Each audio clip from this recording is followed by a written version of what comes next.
Hello everyone, welcome back to my channel Elevate You. আশা করি সবাই ভালো আছেন। আজ আমি দই হিরের রেসিপি নিয়ে এসেছি। হ্যাঁ, রাইট, দই ডায়মন্ড। তার জন্য প্রথমে একটি মিক্সিতে 2 চামচ সাদা সর্ষে, 1 চামচ কালো সর্ষে, 2 চামচ পোস্ত, কয়েকটা কাঁচা লঙ্কা, নুন দিয়ে ভালো করে একটি মিক্সচার বানিয়ে নিতে হবে। তারপর 4 চা চামচ দই একটি পাত্রে ভালো করে ফেটিয়ে ওই সর্ষের মিশ্রণটা একসাথে মিশিয়ে তার মধ্যে অল্প একটু হলুদ গুঁড়ো, 1 চা চামচ সর্ষের তেল দিয়ে ভালো করে চামচ দিয়ে নেড়ে মিক্সচারটাকে স্মুথ বানিয়ে নিতে হবে।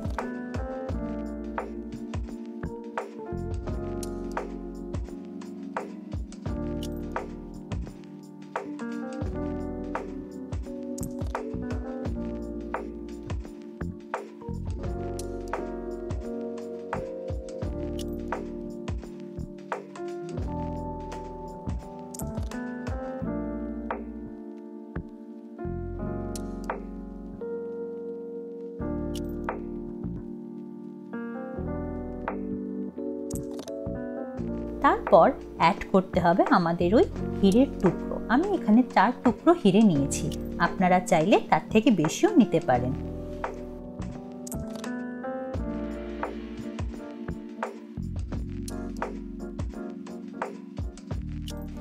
হিরেগুলো অ্যাড করার পর তার ওপর আরেক চা চামচ সর্ষের তেল ভালো করে ছড়িয়ে দিতে হবে।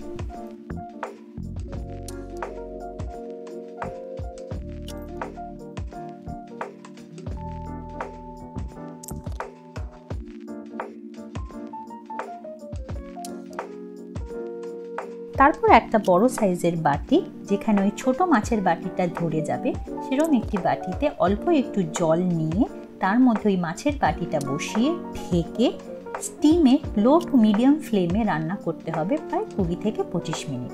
তাহলেই রেডি আমাদের দই হিরে। ও সরি, ওইটা অ্যাকচুয়ালি হিরে নয়, আই এম রিয়েলি সরি, ওইটা ইলিশ মাছ। অ্যাকচুয়ালি হিরে আর ইলিশ দুটো সমানই হয়ে গেছে প্রায়। তবে মাছের রাজা বলে ফটোশ্যুট কিন্তু কম হয়নি, বেশ ভালোই ফটোশ্যুট হয়েছে। আর হ্যাঁ, খেতেও বেশ ভালো হয়েছে। তো ট্রাই করুন। এটি একটি খুব জনপ্রিয়, খুব পুরনো আর সবার বাড়িতেই প্রায় হয়ে থাকে এমন একটি রেসিপি। তো ট্রাই করুন আর আমাকে কমেন্টস বক্সে জানান যে রেসিপিটি কেমন লাগলো। Till then, take care, stay happy and healthy. By.